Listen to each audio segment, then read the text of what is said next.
বাসনাটা থাকা স্বাভাবিক, এটা জীবের স্বরূপ।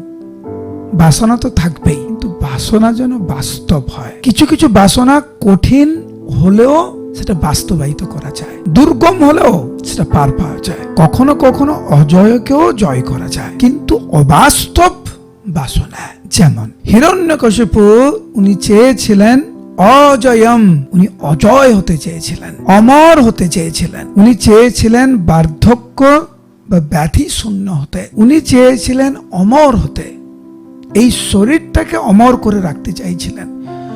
জড় বস্তু, জড় শরীরকে অমর করা যায় না। এই শরীরটা কোনোভাবেই অমর হতে পারে না, যেটা চেয়েছিলেন হিরণ্যকশিপু। এই সংসারের কোনো কিছু আমরা বেশি দিন ধরে রাখতে পারবো না।